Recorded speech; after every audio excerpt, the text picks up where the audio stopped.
I first started teaching at Wilsthorpe either in 1980 or 1981 when I first moved here, and I started teaching first as a supply teacher for a short time, and then Kirkcallam School contacted me and wanted me to go over there to teach, to cover for maternity leave, which I did.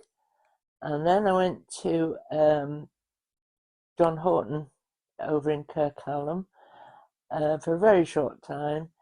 And Kirkcallam wanted me back as a permanent teacher, but I wouldn't do that because my children were quite young and I wanted to be near them. So I came back to Wilsthorpe as a supply teacher, finally got a full-time job as home economics, but wasn't over keen on that because it was only an hour and it wasn't what I was used to. So I then went into special needs, which I totally enjoyed.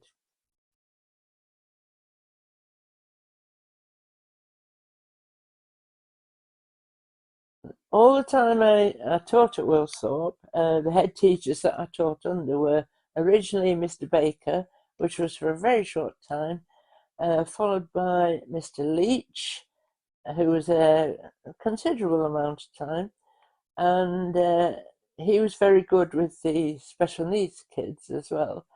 After Mr. Leach, there was Barbara Harrison, and after Barbara Harrison was Danny Smith. But on a funny note, when Barbara Harrison was head teacher, Ken Hyde was deputy head. So, if you think about it, a big comprehensive school was actually run by Barbie and Ken.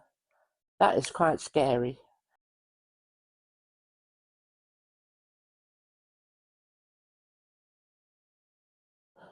Um, I originally lived in Durham for about 16 years, and that's quite appropriate because when I came here, Mr. Crosby, who was one of the senior teachers, was actually from Durham, a small mining village in Durham, and he did say that his father didn't want him to go to university. He wanted him to go down the mine, as his dad was.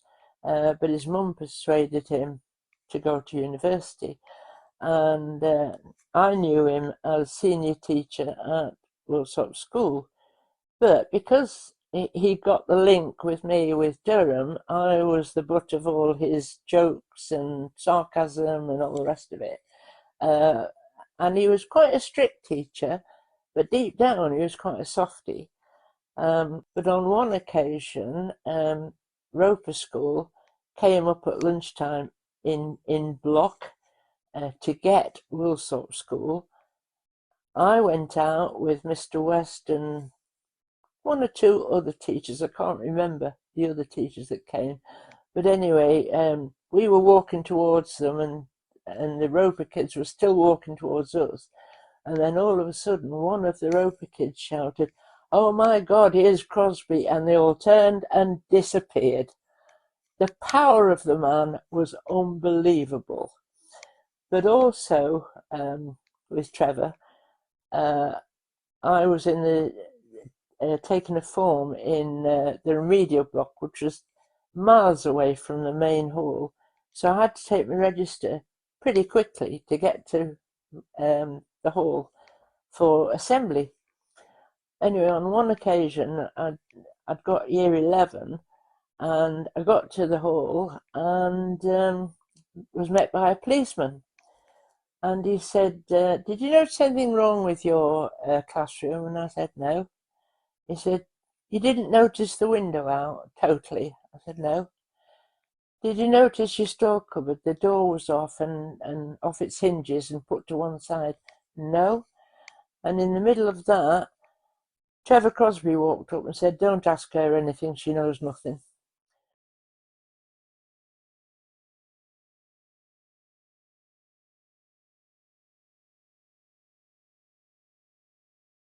I'm just going to have a quick chat about certain trips that we went on.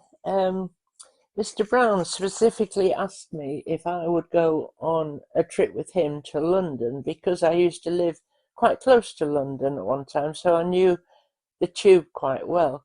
But I was very nervous because it was a tube and there were 50 odd kids, and you can easily get separated on the tube. Uh, and I did say I'm quite nervous about this, but okay, we'll do it. Anyway, it went to plan, and then we stopped on the grass area.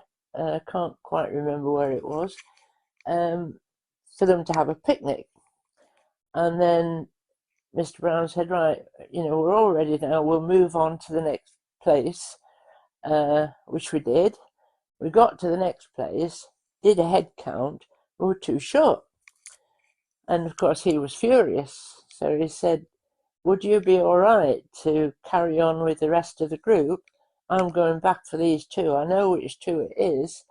Uh, and I'm not going to join you. I'm just going to get the very next train back and leave you to get the normal train that we originally planned.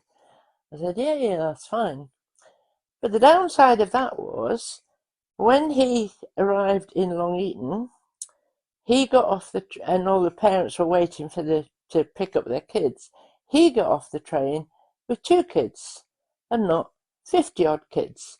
So you can imagine the expressions on the parents' face.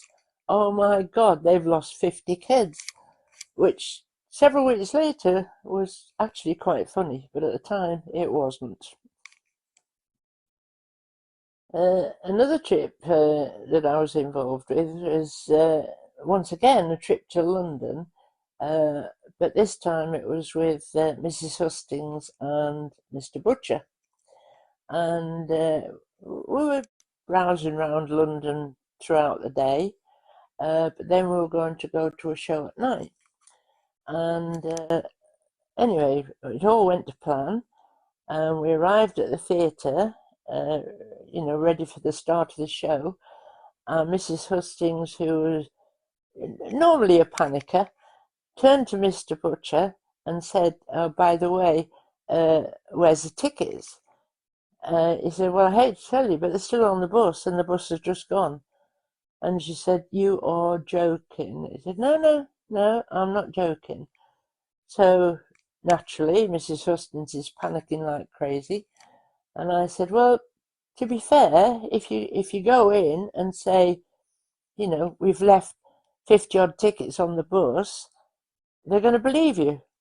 But if you go in and say, I'm 2 tickets short, they're not going to believe you because, quite honestly, there's going to be 50 odd seats empty, 50 odd kids outside, and you're saying you haven't got the tickets. They're bound to believe you.